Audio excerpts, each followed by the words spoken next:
If you love discovering the real stories behind the greatest books ever written, subscribe to Page and Flame new stories every week. In prison, Picaud had befriended a dying Italian priest named Torri, who left him the location of a hidden treasure, diamonds and gold concealed in Milan. This detail, the treasure, the dying priest, the inheritance that transforms the prisoner into a man of wealth, went into the novel unchanged. Dumas kept it almost exactly as he found it in the police archives. Picaud retrieved the treasure, reinvented himself, and spent the next 10 years systematically destroying the 3 men who had betrayed him. He killed the first in a dispute that was never publicly connected to him. He engineered the financial ruin of the second. The third, the one who had wanted Marguerite, he abducted, kept prisoner, and eventually poisoned with a slow-acting compound, feeding him the conviction that he was dying of a mysterious illness. Before the man died, Picaud revealed who he was and why. The real Picaud, by the end of his revenge, was not a heroic figure. He was a man consumed by what had been done to him, who had given his adult life to repaying it. He was eventually killed, not by the authorities, but by the brother of one of his victims. Alexandre Dumas found the story in police archives compiled by his collaborator, Auguste Maquet, who was the researcher and structural planner behind many of Dumas's novels.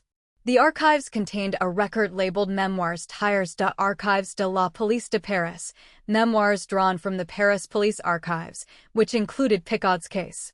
Dumas read it and immediately saw its potential. This story, he reportedly told Maquet, is a novel. He changed almost everything except the structure.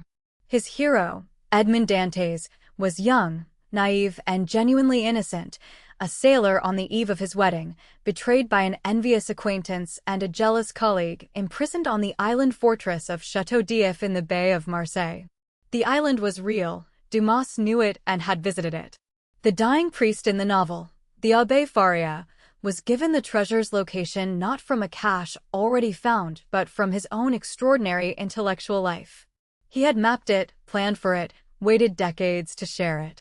The relationship between Dantes and Faria, the young man and the old genius who teaches him everything he knows, became the emotional heart of a book that Dumas might otherwise have written as pure melodrama.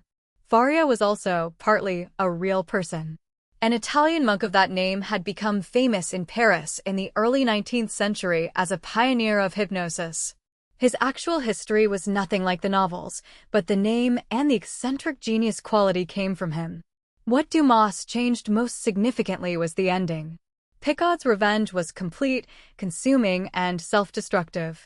He got what he wanted, all 3 men ruined or dead, and was then killed himself. The revenge had cost him everything. Dumas gave his hero something the real Picaud never had, the wisdom, at the last moment, to stop.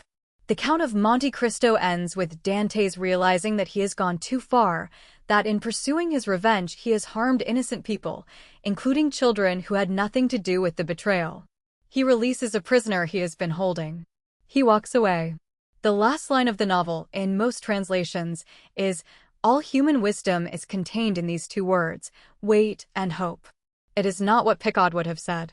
It is not what Picaud did. But Dumas was not writing about what a man consumed by revenge actually becomes. He was writing about what he could be, if he found the strength to stop before the end. That is the difference between history and literature. Literature has the luxury of the better ending. Dumas wrote the book in 1844. It ran in newspaper serial installments and kept readers waiting each week for the next chapter. The newspaper's circulation doubled during the serial run. When the installments ended, readers wrote letters asking for more. The Count had disappeared, the mystery of his island had been solved, and they wanted it to go on. There is a reason the story has never stopped being told. Wrongful imprisonment. Hidden treasure. Reinvention. Revenge that asks, at the last moment, to be something more than revenge. The real Picaud never answered that question. Dumas answered it for him. If the true stories buried inside the books you love are what pull you in, subscribe to Page and Flame. There are more waiting.